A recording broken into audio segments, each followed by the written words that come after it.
शाइनफो TV के मोअज़्ज़िज़ दोस्तों, अस्सलाम वालेकुम। नाज़रीन गिरामी, कायनात की वसअतों और आखिरी वजूद तक पहुंचने की जस्तजू में मसरूफ इंसान आज तक निज़ाम दुनिया के बारे में तरह तरह के मफरूज़े और नज़रिए कायम करता और फिर वक्त के साथ उन्हें तब्दील करता आया है। प्यारे साथियों, कायनात एक ही है या बहुत सी जगह आबाद है? ये साइंसदानों और फलसफियों के लिए एक हमेशा से एक बड़ा सवाल बना है। इस हवाले से कुरान करीम में वाज़िह मौजूद है।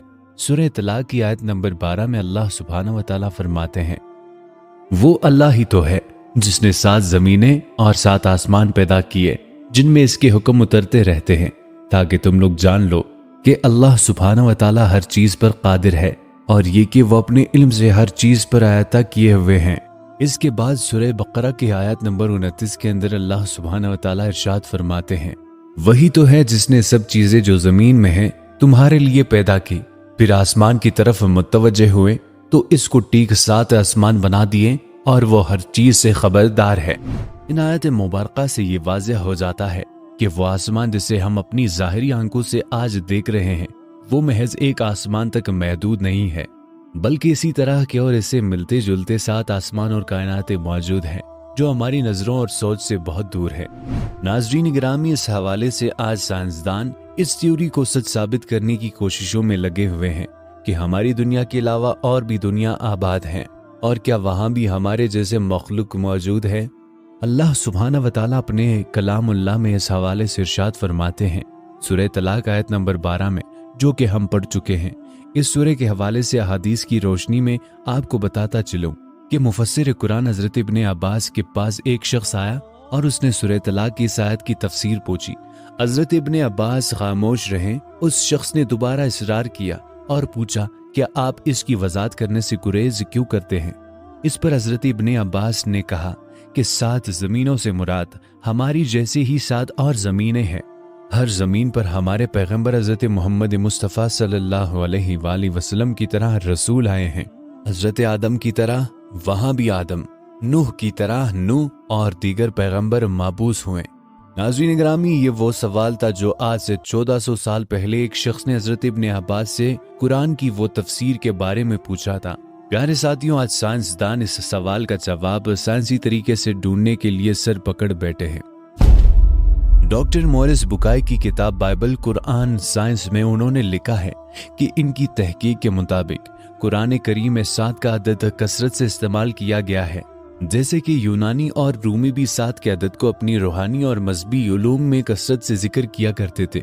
लिहाजा मुमकिन है कि 7 जमीनों से मुराद ये भी हो सकता है कि हमारी जमीन की तरह ही और जमीनें कायनात में मौजूद हो। आज साइंस के मुताबिक बेशुमार दूसरे सैयारे और सूरज की तरह बेशुमार सितारे इस कायनात में बिखरी पड़ी है और हमारा निज़ाम शमसी इस पूरे कायनात का छोटा सा टुकड़ा भी नहीं है।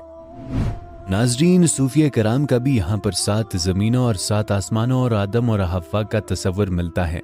लिहाजा सूफी बुजुर्ग शेख इब्नुल अरबी के मुतालिक एक मकबूल वाक़या नकल हुआ है।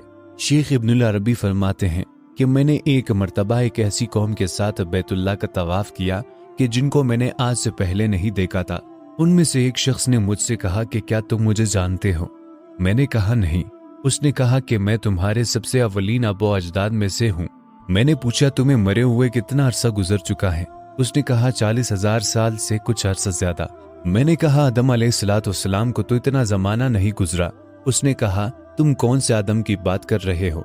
क्या तुम उस आदम के बारे बात कर रहे हो जो तुमसे करीब है या किसी और आदम के मुतालिक?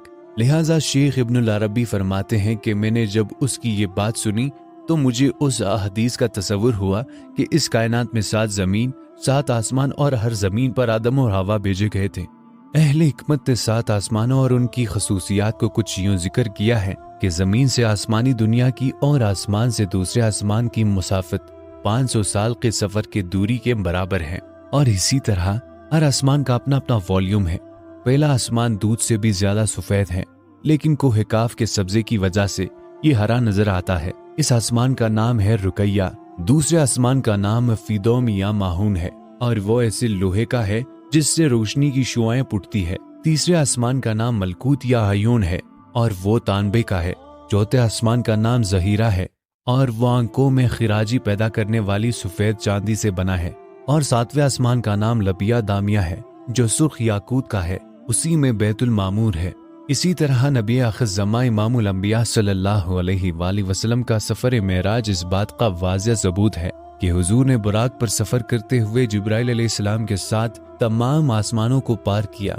नाज़रीन गिरामी, 7 ज़मीनों और 7 आसमानों की वसतों को और सरहदों को ना ही इंसानी दिमाग समझ सकती है, ना ही इंसान के बस की बात है, लेकिन सोच खैज करके या तसव्वुर करके एक ही अल्फाज उभरता है, अल्लाहु अकबर, यानी अल्लाह सबसे बड़ा है। जी तो नाज़रीन गिरामी, ये थी हमारी आज की वीडियो पसंद आई हो तो लाइक करके चैनल को सब्सक्राइब करके बेल आइकन को भी प्रेस कीजिए ताकि हमारी हर आने वाली न्यू वीडियोस आप तक बखूबी पहुंच सके। मिलते हैं अगली वीडियो में, तब तक के लिए अपना और अपने प्यारों का बहुत सारा ख्याल रखिएगा। फी अमानिल्लाह।